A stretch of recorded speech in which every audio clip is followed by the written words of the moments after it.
Hi, ഇന്ന് നമ്മൾ ഒരു ഹെൽത്തി ആയിട്ടുള്ള ഉപ്പുമാവാണ് ഉണ്ടാക്കുന്നത്.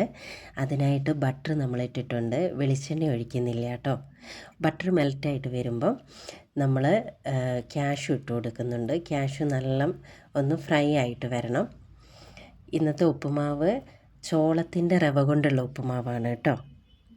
ഇതിലേക്ക് നമ്മൾ ക്യാരറ്റ് അരിഞ്ഞത്, പിന്നെ പച്ചപ്പയർ, നീളം പയറല്ലാതെ അരിഞ്ഞത്, പിന്നെ ഉള്ളി അരിഞ്ഞിട്ടുണ്ട്, പിന്നെ ഇഞ്ചിയാണ് ഇട്ടിട്ടുള്ളത് കേട്ടോ. ഇത് നമ്മൾ നന്നായിട്ടൊന്ന് വഴറ്റിയെടുക്കണം.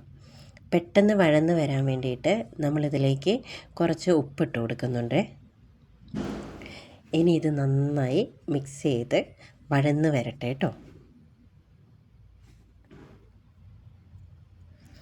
ചോളത്തിൻ്റെ ഗുണങ്ങളൊക്കെ നമുക്കെല്ലാം അറിയാമല്ലോ. ഷുഗർ, കൊളസ്ട്രോളൊക്കെ ഉള്ളവർ ചോളം കഴിക്കുന്നത് വളരെ നല്ലതാണ് കേട്ടോ.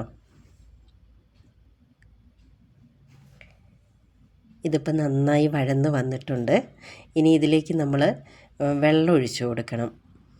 വെള്ളം വന്നിട്ട് റവയുടെ അളവനുസരിച്ചാണ് വെള്ളം ഒഴിക്കേണ്ടത്. ഇതിലിപ്പോൾ നമ്മൾ ഒരു ചെറിയ ഗ്ലാസ് വെള്ളമാണ് ഒഴിച്ചിട്ടുള്ളത്. അതിനനുസരിച്ചാണ് നമ്മൾ റവ ഇട്ട് കൊടുക്കുന്നത് കേട്ടോ. വെള്ളം നന്നായി തിളച്ച് വരുമ്പം നമ്മൾ റവ ഇട്ട് കൊടുക്കുകയാണ്. അതിൻ്റെ ഇടയ്ക്ക് നമ്മൾ മഞ്ഞൾപ്പൊടി ഇട്ടിട്ടുണ്ടായിരുന്നേ, അത് വീഡിയോയിലില്ലാത്തതാണ്, എടുക്കാൻ വിട്ടുപോയി. ഇനി ഇത് നന്നായി മിക്സ് ചെയ്തിട്ട് അടച്ച് വെച്ചിട്ട് വേവിക്കണം.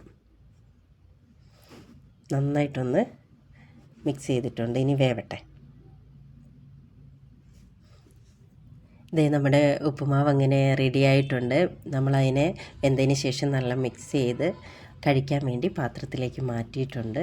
നല്ല സൂപ്പറാണ്, ടേസ്റ്റിയാണ്, ഹെൽത്തിയാണ്. എല്ലാവരും പറ്റുമെങ്കിൽ ഒന്ന് ട്രൈ ചെയ്ത് നോക്കൂ കേട്ടോ. ഇതിൽ നമുക്ക് വെജിറ്റബിൾസ് ഇനിയും വേറെ ആഡ് ചെയ്യാം കേട്ടോ.